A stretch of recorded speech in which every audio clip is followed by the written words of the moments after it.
Kuya, pa-format naman itong nabili ko na cellphone. Sige, 200 na lang. Libre mo na lang, nagre-repair din asawa ko, kilala mo naman. Libre mo na lang, nagre-repair din asawa ko, kilala mo naman. Huwag mo na pa-format.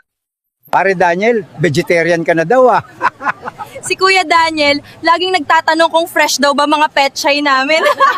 Oh, reklamo ka ng reklamo dyan! Patulog-tulog ka lang naman sa trabaho! Kakagising mo lang, no? Sakto sa tulog! Kulang sa puyat, ah! Ay, putek! Ang dami nila! Ting! Ang bato! Ibang bato to! Walang hiya ka! Hello, guys! Nasa Mount Taal ako at for today's video, maghuhukay tayo ng bangkay. Oh, good day, happy Sunday sa'yo ha. I-remind lang ulit kita, magsimba ka muna bago mag-shot. Lunes na naman bukas. Aray ko. Hoy, Mark! Hawakan mo muna tong tali, kukunin ko lang pagkain niya. Ha? Holy shit, inay, lion. Yan. Kahit magkulong ka pa sa bahay mo, kapag chismo sa kapitbahay mo, gagawan ka pa rin nila ng issue. Matagal ka ng board passer, no? Wala ka pa ring item? Wala ka kasing backer. Oh, bakit kayo biglang tumahimik? Pinag-uusapan nyo na naman ako, ano? Mga anak, boring na sa tindahan. Off-road muna si Lola, ha? Boring ang buhay, pade.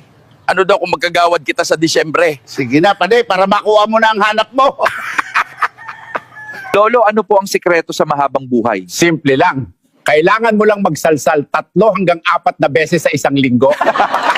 Nanay, ingat ka ha. Congratulations sa bagong motor. Siyempre, sanay ako dito. Ay! Nay! Ay, lang. Pare Jomar, di ba naghahanap ka ng trabaho? Oo pare, need ko talaga ngayon. May alam ako. Alam nyo, dahil sa hirap ng buhay, nagtitiis na lang ako sa ganitong trabaho. Ano? May palakad-lakad na naman dyan sa trabaho? Sige, eto ang gawin mo. Bilangin mo bawat hakbang niya, tapos bayaran mo mamayang hapon, 20 peso kada hakbang, ha? Maganda yan, nag-e-exercise sa oras ng trabaho. Marcela, may tanong ako sa iyo. Kung masasagot mo ng tama, magpapakasal tayo. Ano yun, aking badong? Alin ang mas mabigat? 1 kilong basang bulak o 1 kilong pako? Napakadaling tanong yan, badong. Siyempre, 1 kilong basang bulak kasi basa. Napakatanga mo talaga, Marcela. Kaya mahal na mahal kitang hayop ka. Porket naka-pipe ka, feeling mo kargado ka na. Aray ko. Guard, nandito ba si Richard? Oo, nasa truck niya. Sinipingan niya ako sa truck kagabi, tapos ngayon, hindi na kami nagpapansinan. Nasaan ka, Richard? Balita ko, patay na ang asawa mo. Oo, bakit mo natanong? Pwede bang ako nalang pumalit sa kanya? Hindi ko alam kung papayag ang punerarya. Pupunta ako sa bahay ni Kumare habang wala si Kumpare. Bembangan na. Junray! Nasaan ka na? Bembangin mo na ako. Wala nang pera, nakabuntis pa. Minsan na nga lang bumembang, nabuntis pa. Tanginang buhay to.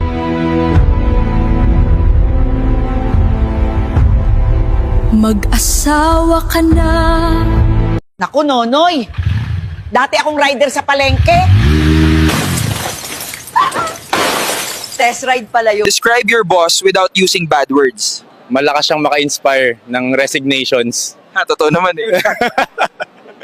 Pare Roldan, balita ko may NMAX ka na daw, ha? Iba na ang masipag, pare. Kamusta na, baby Roldan? No, pansin na. Nagka-NMAX lang, di na mahagilap, Kung ex mo ay isang hayop, ano siya at bakit? Tarsher, ang laki ng mata, pero hindi pa rin nakita yung worth mo. Grabe, ang daming illegal parking. Teka, alisin nga natin lahat. Ayan, wala nang illegal parking. Makakadrive na ng maluwag. Anong pangalan ng estudyanteng sumubok sa pasensya mo ngayong taon? Si Kevin. Kung gaano siya kaliit, ganon siya kalakas mang-asar. Maring Marta, may alam akong racket. Pakainin mo lang yung pusa ng kapitbahay ko. Cute na parang si Garfield. 20K ang sahod. Sige Mari, basta wag lang cute na unggoy. Maring Sonya. Sabi mo kamukha ni Garfield tong pusa, abay lintek ka. Kung makatingin, para akong tinik na gusto niyang lamunin. Next time, wag na pusa ang ipakilala mo sa akin. Kung hindi ako malapa dito, baka mapagkamalan pa akong pulutan. Wala naman akong lasa. Kung boss mo ay isang street food, anong klaseng food siya at bakit? Betamax, lumana pero pinipilit pa rin gamitin, ayaw mag-retire. Ala ka baka marinig ni sir yan. May kakilala ka bang lasinggero at lasinggera? Ano pang hinihintay mo? Isang lamo na yan.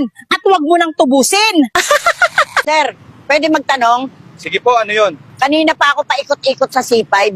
Nasaan ba dito ang Carabao Lane? Di ba Sunday ngayon? Lunes bukas. May pasok na naman. Ano pang hinihintay mo? Mag-shot ka na ngayon. Kung pangit ako sa paningin mo, hindi ko kailangan baguhin ang sarili ko. Palitan mo yung mata mo. Bili ng lighter at foil. Ate, wag na pala. Skyflakes na lang, Skyflakes. Gusto kong bumait pero di ko magawa. Nasa Diyos ang awa, nasa tao ang gawa. Hoy! Alam nyo bang Lunes na naman? Bawal kang tamarin. Tandaan mo, palainom ka. Ang saya magtrabaho kapag absent yung tagapagmana.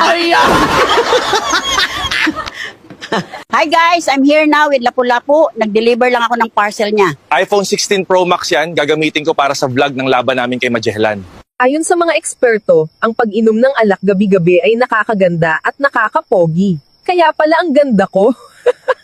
Uy pare, katapusan na ng buwan. Sa tingin mo ba makakakwota ka? Naku pare, malabo pa sa sabaw ng pusit. Ang taas ng target ko, langit. Deserve ko naman siguro mag-inom after work, di ba?